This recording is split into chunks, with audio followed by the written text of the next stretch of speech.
Emakume txokoa Arrasaten dago, eta bertan emakumeak gizartean bizi duen egoera azaldu digute.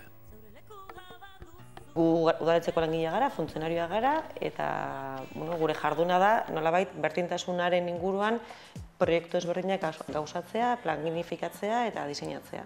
Guk kasu honetan administrazio publikotik abiatzen gara, eta orduan guk administrazioak dituen eskumenetan eta dituen programetan, hau da funtzio politika publikoetan esain dugun, guk ikuspuntu zabal batetik ekimenak eta programak diseinatzen saiatzen gara.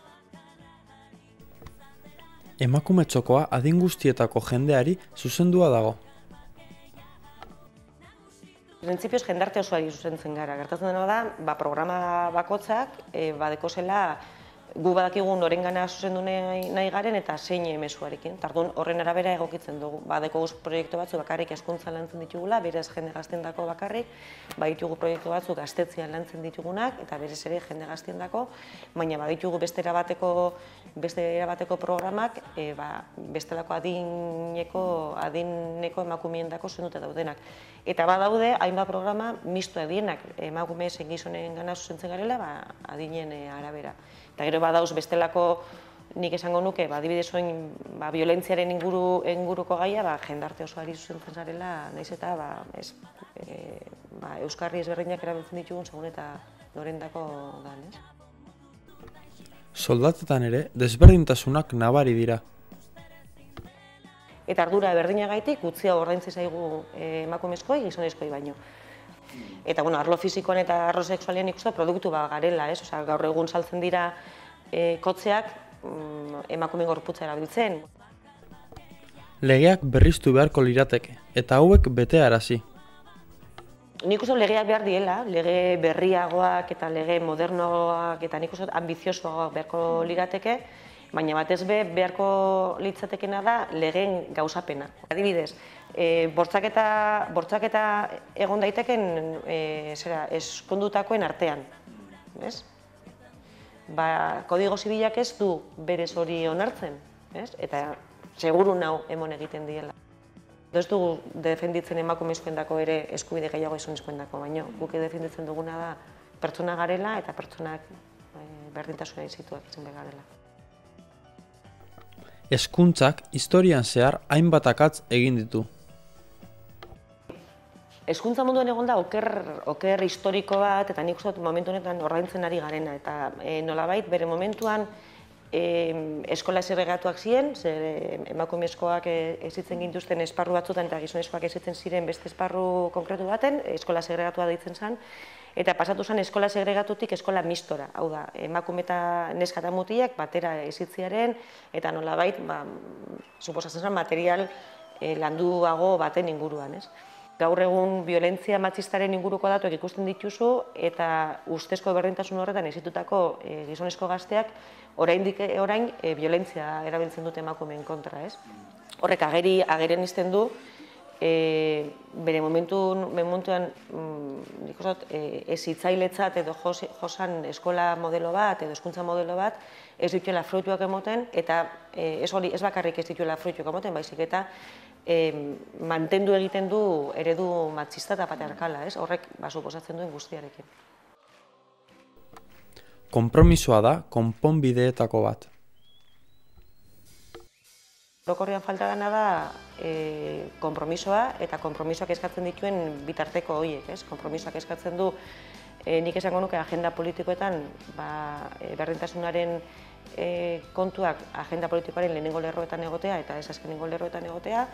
Horrek eskatzen du diru aportazio importanteak egotea eta ez segurenik oin egiten dien bestekoak, adituak, ikerketak, guzti hori. Orduan konpromisoa da momentu honetan borroka honi falta zaion zerarik inportantera esango nukenik.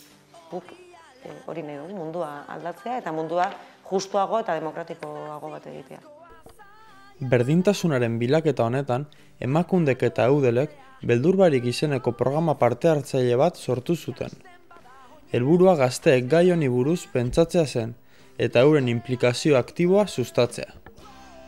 Ikusten dugu gure gizartean neska eta mutilen arteko erlazioa ondino indarran dagoela, eta ez bakarrik indarkeria fisikoa, beti horrek estatistikek erakusten da bena gehien badira, sexu erasoak edo, baina ez guk lan egiten dugu prebentzioaren hildotik, uste dugu prebentzioa dela bidea, orduan pizkate berdinsareatik hildo hori landu nahi dugu, badagoz, gero, zuzendaritzatik egiten dira estatistika, ikerkuntzak eta egiten da emakume biktimendako atentzioa eta baliabideen koordinazioa, baina guk uste dugu funtseskoa dela prebentziotik lan egiten.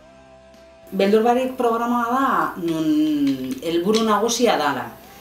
Gazteekin eztabaidatzeko prozesuak edo hausnartzeko prozesuak sortzea. Prozesu horietan edo eztabaida prozesu horietan zer da nahi duguna biltzea alde batetik. Neskak identifikatzea zeintzuk direz haiek jasotzen dituzten erasoak, eraso sexistak, eta mutilak ze ardura dituzten eraso sexista horietan. Horrezagatik gu planteatzen dugu bi linea paralela lan egiteko neskak eta mutilekin. Nahiz eta biei zuzendu diskurtso edo mezu ezberdinekin. Eztabaidatzea, hausnartzea, gero behin identifikatuta egonda, sortzea eredu berri batzuk. Zeintzuk direz gu ditugun jarrerak eta portaera sexistak egiten dituztela mantentzea indarkeria sexista, ez? Eta horretarako bilatzen dugu neskak eta mutilak izatea protagonistak. Haiek, ez du balio erakundea joatea eta esatea gaztei beitu, hau da zuek egiten duzuen atzarto eta hau da egin behar duzuena, ez? Gu nahiago duguna da protagonistak izatea neskak eta mutila gazteak eta haiek beste gaztei esatea, ez? Non dauden gakoa eta zelan konpon. Beldurbarik hasi zanean, egia esan hori, lehenengo bultzatu zana esan hori, hausnarketarako prozesuak. Orduan, nahiz eta beldurbarik erakundeen kanpaina bat izan, herrietan gauzatzen den kanpaina bat da, eta hori erreforzatzea izaten da helburu, herrietako mugimendu. Orduan, herrietan sortu zen hausnarketa prozesu hori, orduan neskak batez ere, baina mutil batzuk ere, baina neska batez ere hasi ziren elkartzen emakume berdintasun teknikariekin eta berdintasun etxeekin zeuden tokietan eta horrela holako hausnarketa prozesuak egiten eta bakoitzak eramaten zuen hausnarketa horretara nola aurre egin indarkeriari edo horrela, eta orduan